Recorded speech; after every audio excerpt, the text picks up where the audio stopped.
नमस्कार बच्चों, स्वागत है आप लोग का पर फिर से। हम लोग आज कक्षा 9 में जो एग्ज़ाम होने वाला है सेकंड टर्म का जैक बोर्ड का, इसका जो मॉडल सेट 2 है, इसको हम लोग बना रहे थे, लेकिन कुछ कारणवश जो है हमारा वीडियो कंप्लीट नहीं हो पाया। तो केवल हम लोग 17 नंबर प्रश्न की 16 नंबर प्रश्न की किए थे। अब इसके माध्यम से हम लोग 17, 18 और 19 नंबर प्रश्न को हल करेंगे। तो देखिए 17 नंबर प्रश्न में जो हमें कहा गया था कि एक त्रिभुज की रचना ABC की रचना कीजिए, जिसमें BC बराबर 7 सेंटीमीटर, कोण B 75 डिग्री और AB प्लस AC बराबर 13 सेंटीमीटर हो। तो देखिए इसको क्या करेंगे हम लोग। सबसे पहले BC बराबर 7 सेंटीमीटर का एक रेखाखंड खींचेंगे, जो कि हमने खींच लिया था पहले ही, लेकिन कुछ कारणवश वीडियो कंप्लीट नहीं हो पाया। तो देखिए 7 सेंटीमीटर का एक हमने रेखाखंड खींच लिया यहाँ तक। इसका यहाँ पे आप लिख दीजिए, ये जो है हमारा 7 सेंटीमीटर है। अब क्या करना है, देखिए हमें यहाँ पर रखना है अपना प्रकार के नोक को, और इस प्रकार से एक चाप लगा देना है। अब देखिए क्या करेंगे, इस चाप से यहाँ पर एक चाप काटेंगे हम, और फिर यहाँ से एक चाप काटेंगे, और यहाँ से भी इस चाप को काट देंगे। और यहाँ से जो हमारा कोण बनेगा वो 90 डिग्री का बनेगा, लेकिन हमें बेसिकली कोण बी पर जो है बनाना है वो 75 डिग्री का बनाना है। तो 75 डिग्री का कोण बनाने से पहले हमको 90 डिग्री का कोण बनाना होगा, क्योंकि 90 डिग्री बनेगा तभी हमारा 75 डिग्री बनेगा, क्योंकि 75 अंश का जो कोण होता है वो 60 और 90 के बीच में होता है। तो देखिए एक बार चाप हम यहाँ पर लगाएंगे और एक बार यहाँ पर,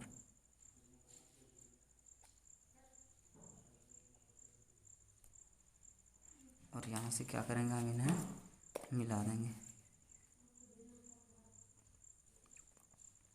तो यहाँ पर जो हमारा कोण बन जाएगा वो बन जाएगा 75 डिग्री का। ये जो कोण बनेगा ये कितना बन जाएगा, 75 अंश का। अब क्या कहता है हमें आगे प्रश्न में, जिसमें ये B प्लस AC 13 सेंटीमीटर हो।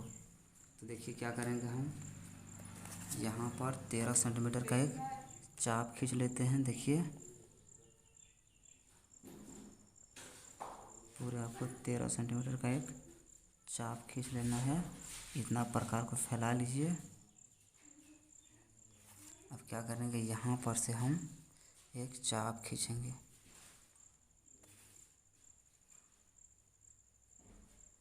ये जो हमारा है, इस पॉइंट से हम एक चाप खींचेंगे, और यहाँ से इस चाप को कट करेंगे। अब क्या करना है, हमें इसको इस लाइन से मिला देना है।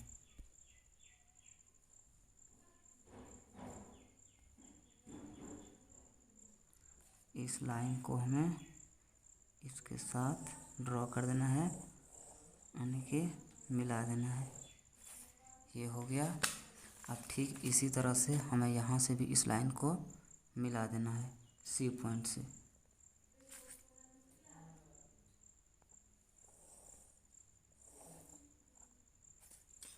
क्या करिए, हम यहाँ पर भी इसको C पॉइंट से मिला दिए। अब क्या करना है, यहाँ से देखिए ये जो हमारा दूरी है ये कितना सेंटीमीटर था, 13 सेंटीमीटर। यहाँ पर दे दिया हम 13 सेंटीमीटर। अब क्या करेंगे, एक लंब समद्विभाजक खींचेंगे। लंब समद्विभाजक कैसे खींचते हैं, देखिए आधा से अधिक आपको खोल लेना है चाप को। एक कट यहाँ पर लगाना है, और दूसरा जो कट है आपको इस बिंदु से लगाना है।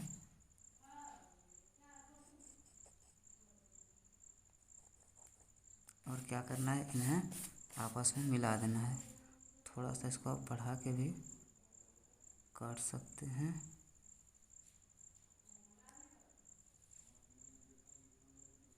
इस तरह से। अब क्या करना है हमें कि इस पॉइंट और इस पॉइंट को आपस में मिला देना है, ज्वाइंट कर देना है।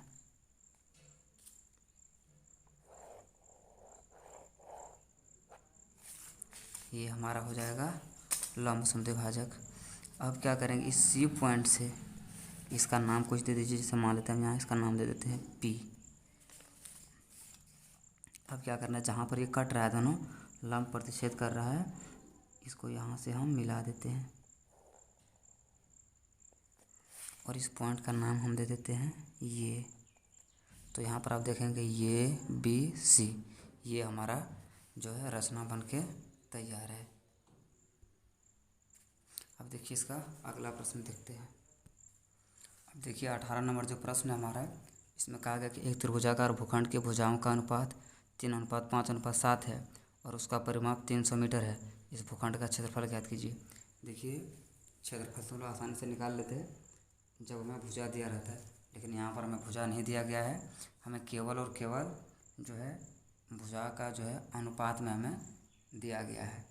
तो इसी को हम लोग मान लेंगे भुजा। तो देखिए हल करते हैं। माना 18 नंबर प्रश्न है हमारा, इसको लिख लेते हैं।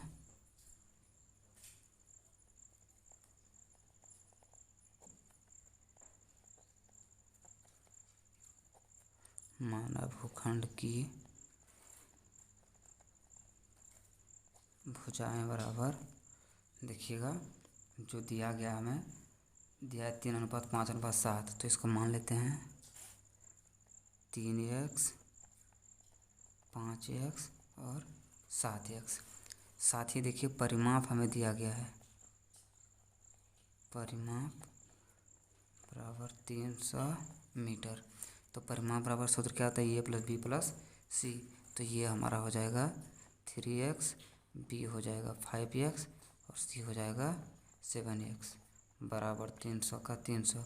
अब तीनों को जोड़ेंगे, अब 3 5 8 7 15x बराबर 300, इसलिए x बराबर 300 का 300। और ये जो हमारा 15 गुना में है, इस बार आके क्या हो जाएगा भागा में, ये कितना बार में कट जाएगा, टोटल 20 बार में। तो जो हमारा x का मान आ गया वो आ गया 20। अब जो भुजाएं माने थे वो क्या माने थे 3x, तो 3 का 3 और ये यहाँ कुछ मिलते गुना का चिन्ह होता है। x का मान 20, 20 तिया 60, ये भुजा आ गया 60। फिर देखिए 5x है, 5 गुना x करेंगे यानी कि 20, 20 पंचे 100 और तीसरा जो भुजा हुआ 7x है, 7 गुना 20 बराबर 20 × 140। ये हमारा तीनों भुजाएं प्राप्त हो गया। अब इसका अर्ध परिमाप निकालेंगे s, तो इसके लिए सूत्र क्या होता है a + b + c/2। लेकिन अर्ध परिमाप हमें यहाँ पर जो परिमाप बटे 2, तो परिमाप यहाँ लिख देते हैं हम, हमें दिया था 300, इसलिए डायरेक्ट आप ऐसे लिख सकते हैं परिमाप बटे 2। तो परिमाप कितना था 300, 2 से भाग दीजिएगा कितना बार में कटेगा 150 बार में, यानी कि हमारा जो अर्ध परिमाप s आ गया वो 150 आ गया। अब हम क्या करेंगे, इस भूखंड का क्षेत्रफल निकालेंगे। तो कैसे निकाल सकते हैं, इसको हम हीरोन के सूत्र के माध्यम से निकाल सकते हैं। अब यहाँ पर हम हीरोन का सूत्र का प्रयोग करेंगे, तो लिखते हैं हीरोन सूत्र से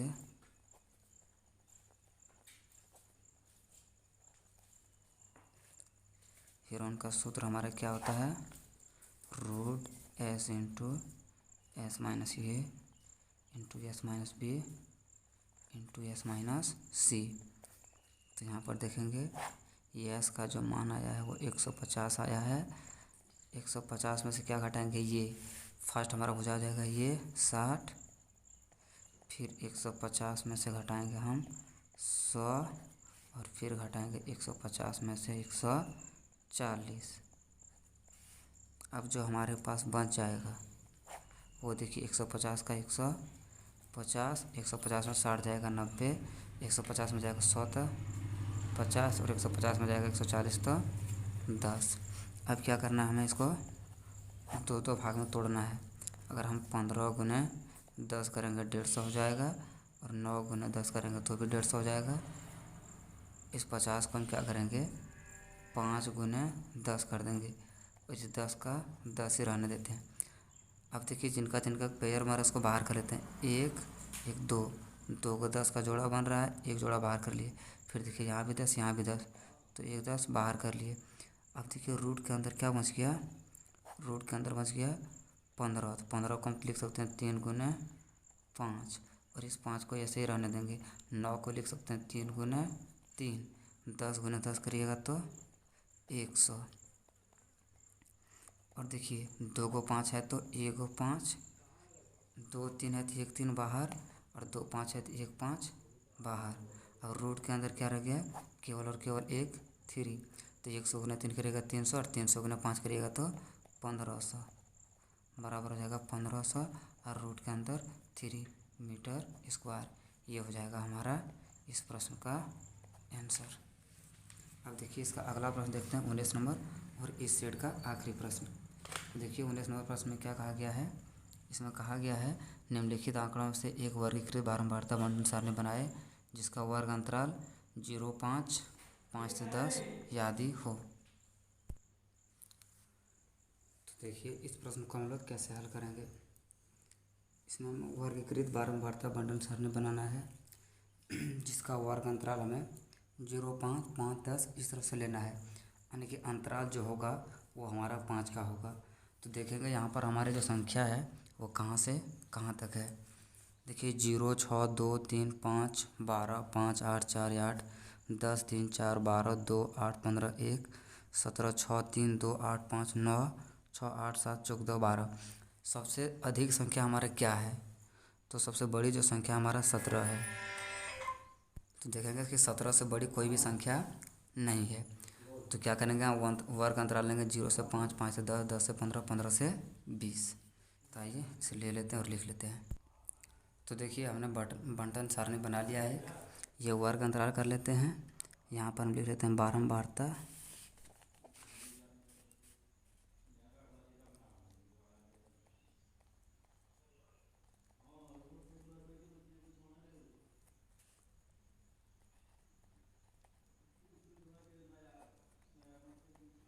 और यहाँ पर मिलान चिन्ह। देखिए 0 से 5 के बीच में हम देखेंगे कितना संख्या है। तो देखिए यहाँ पर देख लेते हैं 0 से 5 के बीच में कौन कौन संख्या है। 1 2 3 4 5 6 7 8 9 10 10 ऐसी संख्या है जो 0 से 5 के बीच में है। तो इसका मिलान चिन्ह इस तरह से हो जाएगा 2 2 4 5 और 5 10। अब 5 से 10 के बीच में देखेंगे हम तो 1 2 3 4 5 5 6 7 8 9 10 11 12 13। इसके बीच में जो संख्या है वो 13 हो जाएगा। इसका मिलान हो जाएगा 5 10 3 13। और 10 से 15 के बीच में कितनी संख्या है इसको भी देख लेते हैं।